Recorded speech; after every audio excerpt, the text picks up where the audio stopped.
Hey everyone, here we are with another EU Goon replay, this time from Palantyre, showing why the SU-85B is one of the best kept secrets in the game. This little thing is overpowered as hell, but it doesn't tend to get nerfed. Now the reason for this I can only assume is because it's very fragile, it needs camouflage and view range to survive, and pubbies generally tend to suicide in lightly armoured tank destroyers. However, in the hands of a good player who hides it as far away from the enemy as possible and throws some binoculars and a good crew on it, it is an absolute murder machine, and you're about to see why. Palantyre's ended up on steps in a tier 6 match with plenty of hit points on the enemy team, but with the gun that does as much damage as this thing does, hit points aren't much of a problem. Now, the 85mm gun this tank carries will pen reliably basically any tank it will see. It also has pretty decent rate of fire, and as I said before, view range. View range is probably the thing that makes this tank overpowered the most. More than the gun, more than the camo, it can see forever. As you can just tell, when his binocs came up, his view range popped out to the max spotting range. The first thing to wander into his gaze is an unfortunate 3001P who doesn't have an extinguisher. Of course, that SU-100 just had to get the 16 damage kill shot there.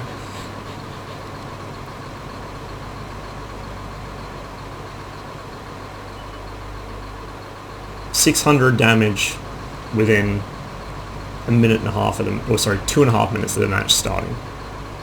No, I was right the first time. Minute and a half. Sorry, bad at maths.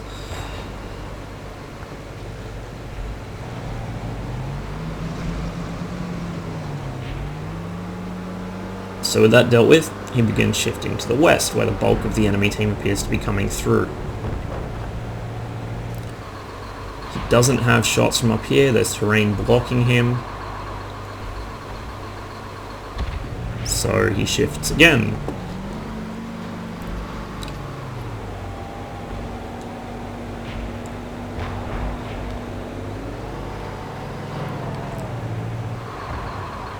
KV exposes itself, and he's able to get a shot into it. Unfortunately, a second flies wide, but somebody else manages to secure the kill.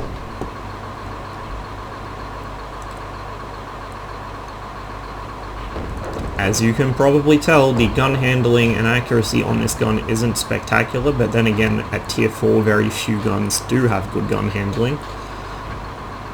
And its sheer power combined with the view range and camo of this tank actually still make it very, very lethal at long range. If you give it the time to settle its aim, it isn't actually too bad. This is a stupid team, sorry to say, says the Gorilla. He is not actually wrong, but he will be later on in the game. So that was a bounce there. The Cromwell actually drove out of Palantyre's render distance, and that's why he got a return on that hit. It's because it was still spotted by a teammate, it was just out of his render. The BDR has a really, really dirty mouth. Seems like a reasonable level-headed person, right guys? Fucking EU server, Jesus Christ.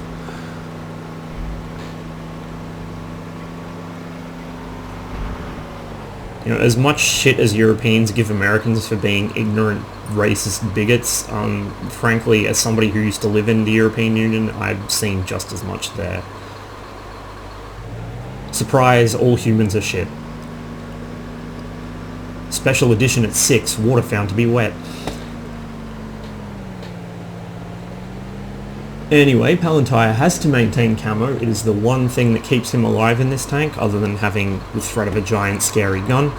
And so he moves into a bush and begins putting shots on the T-150. The first, unfortunately, wings off the side of the turret. Second, off the side of the hull, but it tracks it. And now he's able to start putting in some hits. He was actually looking for a track shot there to keep it static, but unfortunately the shot flew wide and it actually did damage instead. What a shame. But the T-150 doesn't know what to do, and right as it's about to spot and shoot him, he manages to finish it off. Now the ARL isn't paying attention at all, so even though he was lit, Palantyre is able to turn and engage it.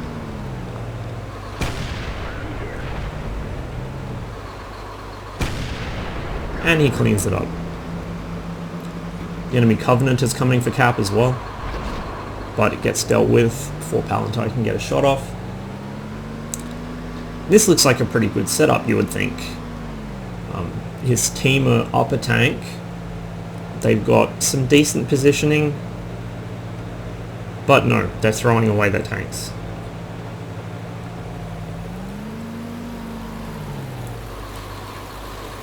Palantyre moves into a bush to try and spot across the field. Unfortunately, he's too far back. The enemy tanks are actually still south of the H line, and Palantyre cannot see any further than the midpoint of the G line.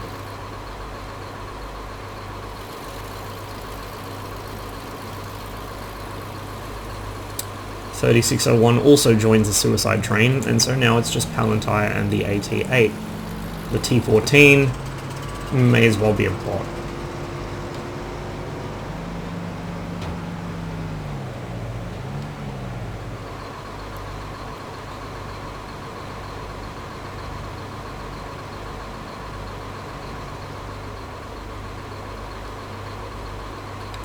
The AT-8 is reluctant to be aggressive at all. The T-14 obviously isn't going to be aggressive. He's barely done anything this match.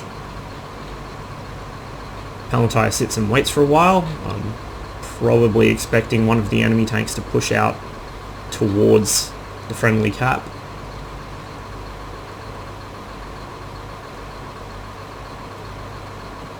But it isn't happening yet.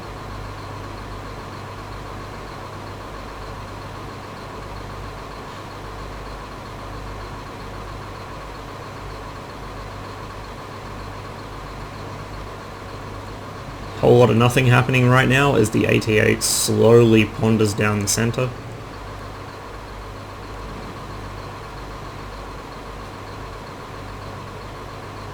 In fact, I'm going to hit the time acceleration, because watching puppies try and do something useful is like watching paint dry. Palantyre, of course, cannot go spot himself because he's too fragile, and at this stage in the game he needs his hit points. He's the only thing standing between his team and certain defeat. So here we go, now he's actually in range of these tanks. The TOG is a wonderful target to have because it's got so many goddamn hit points. You can just farm damage on it all day, and unless you happen to be parked in front of its gun in something with no armor, there's not much you can do about it. Unfortunately, he gets unspotted, and although he could have fired a blind shot, the TOG was actually turning, as you may have spotted, right when it got unlit, so firing probably would have missed.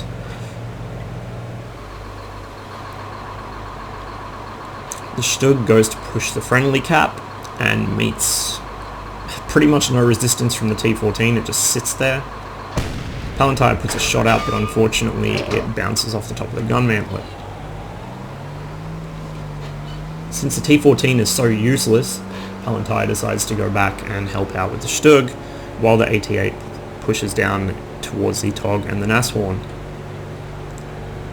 AT-8 still has hit points, but Palantyre decides to double back and help him instead, since surely a T-14 can handle a Stug. You would think so, right?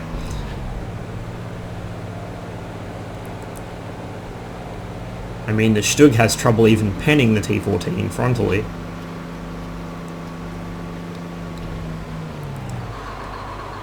Palantyre sets up, waiting for the Nashorn to peek out of cover.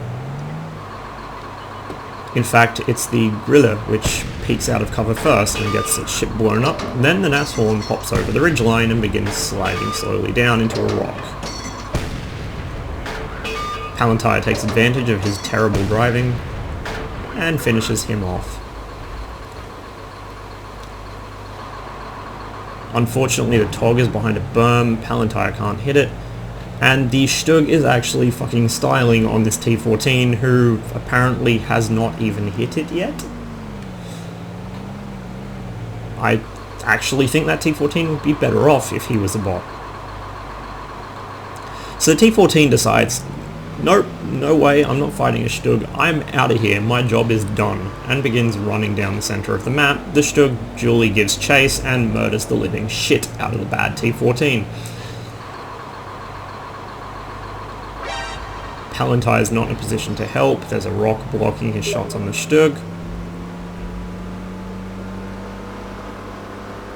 And so as the T-14 helplessly tries to run away and fails at it, because he's hiding behind a rock, he finally gets a shot off, but the Stug finishes him. Palantyre takes a shot at the Stug, unfortunately it flies wide and misses behind him. The 88 bests the Tog, but now the enemy Stug is running around on the loose. Now, the Stug is, of course, built on the Panzer III chassis, which makes it very fast and very good at turning. It also has very good camo. And in this case, Palantyre can't really afford to frontally engage it, because he has no armor. And he doesn't know for sure what gun which gun the Stug is using. If it has the derp gun, it will one-shot him. If it has the 75mm gun, he actually probably could beat it in a frontal engagement simply because he has higher alpha and I think still a very high rate of fire. He would have no trouble really penning the Stug.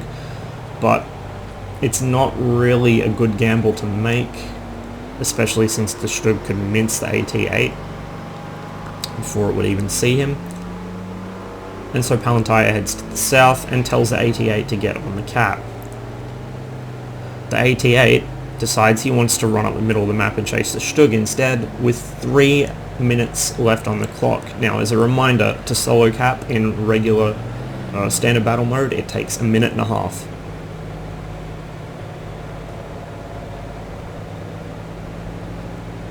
The AT-8 could have been on cap 1.5 minutes ago, and this match would have been over. Instead, Palantyre has to run to the south, but Palantyre has no hit points and no armor, relatively speaking, so he can't sit on cap because there's no cover there. There's no camouflage. Palantyre has to be in camouflage to ensure his survivability, especially since the Stug is obviously chasing him. Stug is actually moved to roughly E2, E3 to get shots across it, where Palantyre is now. Sure enough, he's actually F2. Palantyre can't afford to move into the bush and take a shot at the Stug because the Stug can still see him and will get a shot into him before he's in position. So by the time he gets unlit and moves in, the Stug has actually fucked off.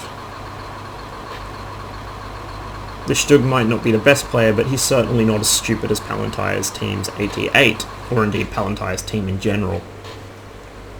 Cap or kill, but do not morons in mountain, says the KV-85. Well, the AT-8 is quite happy to morons in mountain, and Palantyre has to morons in mountain, otherwise he will get blown the fuck up. 1 minute 40. The AT-8 physically cannot get to cap in time to solo cap this, and Palantyre, if he gets on cap, risks getting blown up. Now, in this case, Palantyre probably... Actually, no, it wouldn't even matter because the AT-8 isn't going to get to cap on time. So the AT-8 basically threw the game at this point. There's no way, even if it makes best speed for cap, and Palantyre makes best speed for cap, there's no way in hell. And that's assuming the Stug doesn't reset. The SU-26 tells Palantyre that he needs a brain. Sorry, not SU-26, the fucking Rilla. I'm bad. Don't know why I thought SU-26. Palantyre has a brain, that's why he's been carrying the living shit out of these tier 6s all match. Unfortunately, the AT-8 does not. If the AT-8 had moved to cap when he was first told to, or indeed at any point for about a minute after he was told to, this would have been a win. Palantyre getting on cap wouldn't have helped, it still wouldn't have been enough. The AT-8 is so slow, it needed to actually have been moving a lot earlier than leaving it to last minute. Sure enough, there's no way this can be won through cap, and it's a draw, and the Griller is shooting off his mouth at the wrong player. 5 kill match, 2800 listed damage in a tier 6 game, probably a considerable amount more than that blind, and Palantyre gets fucked by bad tier 6s. That's all it was. But still a very good demonstration of just how powerful the SU-85B is. It's probably not going to get nerfed in the foreseeable future, even though it is incredibly overpowered. You have to be very, very good to make use of that. It's like a Hellcat on steroids. If you're bad, you'll just die instantly in this, you'll hate it. But if you actually know how to exploit camo, view range, and a good gun, you will love this tank. It is so easy to just wreck bads with, because if you're playing it right, you'll never be seen, and you'll never be hit, while cranking out more damage than most tier 5s and 6s can manage to do. Anyway, thanks for watching. I hope you enjoyed the video.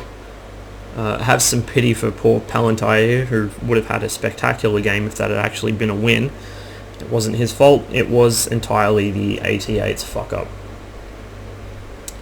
Best of luck in the field, I'll see you next time.